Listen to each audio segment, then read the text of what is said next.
আপনার সবচেয়ে বড় শত্রু কে? শয়তান নাকি আপনার নিজের ভেতরে থাকা কেউ? ইসলামে একটি শব্দ আছে নফস, যার অর্থ আপনার ভেতরের আমি। এই নফসই ঠিক করে আপনি জান্নাতের পথে হাঁটবেন নাকি ধ্বংসের দিকে। ইসলামী আলেমরা নফসের ৩টি স্তরের কথা বলেন। ১. নফসে আম্মারা, মন্দের দিকে প্ররোচনাকারী নফস। এটি মানুষকে পাপ, লোভ, হিংসা, কামনা ইত্যাদির দিকে টানে। সূরা ইউসুফ ৫৩। ২. নফসে লাওয়ামা, অনুশোচনাকারী নফস। ভুল করার পর এই নফস মানুষকে তিরস্কার করে, অনুতপ্ত করে। সূরা কিয়ামা ২:২। ৩. নফসে মুতমাইন্না, প্রশান্ত নফস। আল্লাহর স্মরণ ও অনুগত্যে তৃপ্ত স্থির নফস। এটি কাম্যস্তর। সূরা ফজর ২৭-২৮। আমরা সবসময় শয়তানকে দোষ দিই, কিন্তু কুরআন বলছে শয়তানের কৌশল দুর্বল। তাহলে আসল শক্তিশালী শত্রু কে? সে হলো আপনার নিজের নফস। যখন ইবলিস আদম আলাইহিসসালামকে সেজদা করতে অস্বীকার করেছিল, তখন তো কোনো শয়তান ছিল না। তাহলে তাকে কে প্ররোচিত করেছিল? তার নিজের অহংকার। আমরা যখন আল্লাহর জিকির থেকে গাফেল হই, তখন হৃদয়ে এক ধরনের আবরণ পড়ে যায়। এটি মানুষকে চরম হতাশা ও বিষণ্ণতায় ডুবিয়ে দেয়।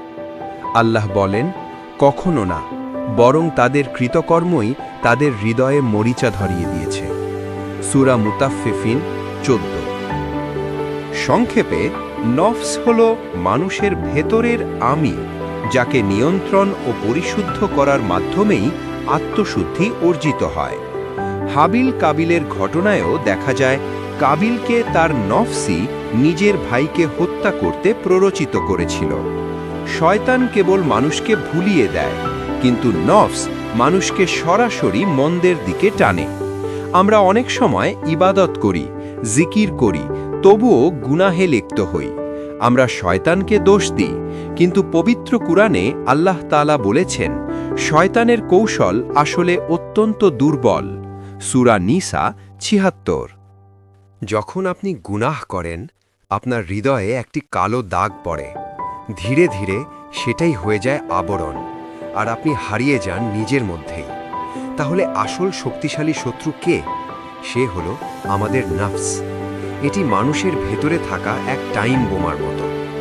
ইবলিস যখন অহংকার বশত সিজদা করেনি, তখন তার নিজের নফসই তাকে ধোঁকা দিয়েছিল। মনে রাখবেন, আপনার সবচেয়ে বড় যুদ্ধটা শয়তানের সাথে নয়, বরং নিজের নফস বা কুপ্রবৃত্তির সাথে। শয়তান শুধু আপনাকে ভুলিয়ে দেয়, কিন্তু নফস আপনাকে গুনাহ করতে বাধ্য করে। তাই নফসকে নিয়ন্ত্রণ করতে শিখুন, তবেই আপনি প্রকৃত সফল হতে পারবেন। যে ব্যক্তি তার রবের সামনে দাঁড়ানোকে ভয় করে এবং নফসকে কুপ্রবৃত্তি থেকে বিরত রাখে, জান্নাতি হবে তার ঠিকানা। সূরা নাজিয়াত আয়াত 40-41।